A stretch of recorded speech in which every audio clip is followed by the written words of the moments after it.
Hi, today we're going to discuss a watch that I got 3 months ago and I have been wearing ever since. I'm kind of late to the party. This is a Tudor Black Bay 36. So, and just to show you the box and what you get out of it, basically it's just the same old stuff, your card and those things that you would never ever read. So now let's go to the watch. As I said, got it 3 months ago. Been wearing it nonstop, and I can't believe that I was actually late to this hype train, but it's good thing that I was still able to get one.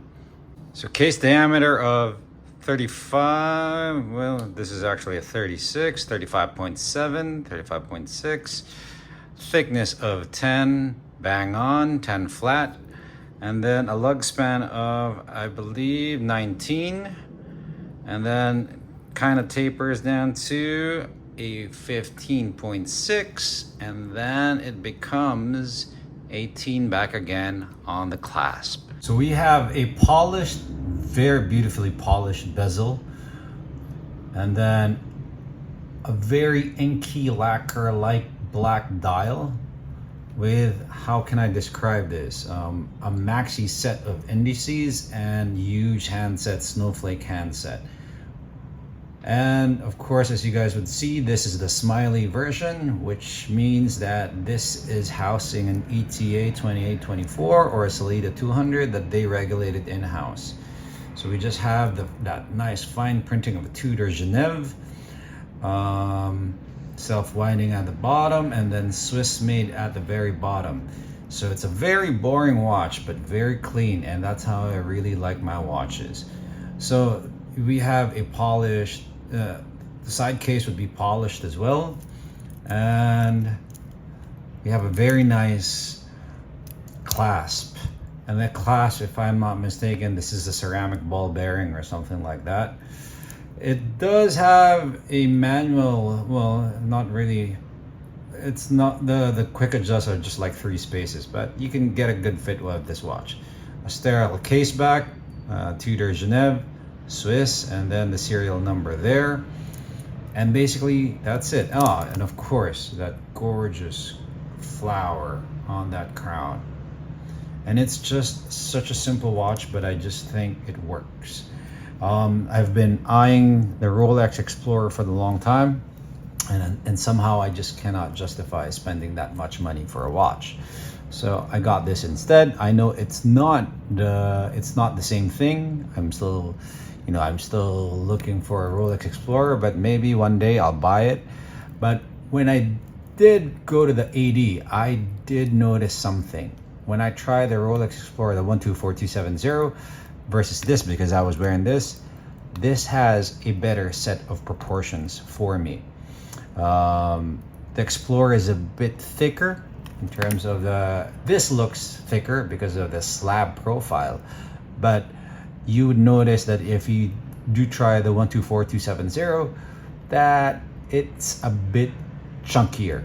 So it's a bit more top heavy because the bracelet, the 124270, tapers dramatically as well. So for now, I'm very happy with this purchase. So wrist roll on my 6.5-inch wrist. As you guys would see, it just wears perfect for my wrist. It just has the proper presence and discreetness combined. And as I keep on saying, I really do like thinner watches now. So the barrel shot would be, it just hugs your wrist perfectly, and you just feel that the watch is just so secure. One thing that you cannot notice from a video is the build quality of this bracelet. This bracelet, when I first tried it, I could not believe it because it's a big difference from other brands like an Oris. An Oris is like a good bracelet, but this is just like light years away in terms of quality, especially how the clasp would close. Just for comparison, here's my Oris, and then I don't know, I just don't know how to describe it, but to me, I can feel and I can really, I do know the difference between that clasp or the build quality of the Tudor versus an Oris, but this is not a comparison. So what are the cons of this watch? One, as everybody would tell you, probably the 19 millimeter lug spacing, but to me it's all right. It's a design thing, and you know, there's a lot of Tudor parts out there that caters to this. I mean, a lot of aftermarket brands that cater for a Tudor. So if you want to change your bracelet, it's fairly easy now. Maybe an on-the-fly micro adjust would have been nice, but again, this came out a long time ago, so, and they just recently got their T-fit already. And probably the other con that I see here is that there's not a lot of AR coating, so that's just something that you have to live with this watch, because it's such a shame, because it's so legible, and it kind of gets destroyed by this lack of AR coating. But again, I think the pros outweighs the cons here.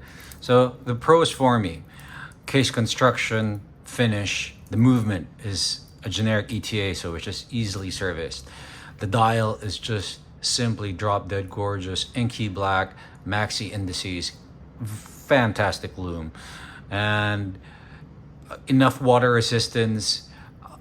And to me, it just combines sportiness and some kind of elegance to it. So to me, it just gives that kind of explorer vibe without the 369. Of course, that 369 is iconic, but this is a good gateway to an explorer watch. So really, if you have a chance to get one of these are gems, man. I mean, they don't cost much. You compare the new Black Bay 36 right now, I find it a bit too feminine because the handset is a bit smaller. Everything is just like a bit flashier. So this is really a guy's watch in a small package, and I just really do like the value proposition of this watch. So you know, one day probably I'll try to fit it in a Jubilee.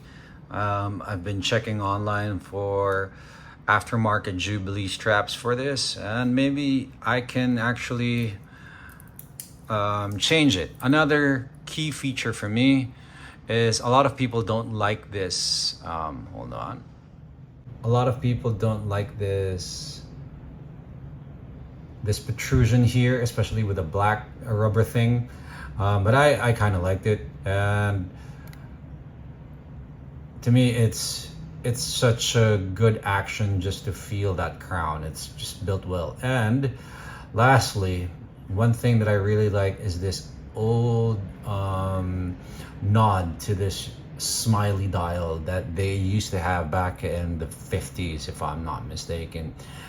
The first Submariner had a Smiley dial. Tudor Submariner had a Smiley dial. So I really like that nod to their history and to their past there, which they don't do in the new Black Bays anymore. So that's why I really try to jump on this while I still can. This is a 2022 model, so it basically still has of course I bought this pre-owned already in the market, and in the open market it's actually fairly priced well, and there's still an abundance of supply. So if you are one of those people who are like thinking of getting one of these, hopefully I can convince you to actually get this, because it is such a sweet deal. So so there you have it. It's just going to be a quick review. There's a lot of reviews out there, but to me, I can confidently say I think this is going to be a keeper for a couple of years for me, hopefully for a long time. But I really do love this watch, and I hope you guys, if you are in the market for it, go for it, man. Try it, and hopefully this video helps you out. All right, see you on the next one. Toodles.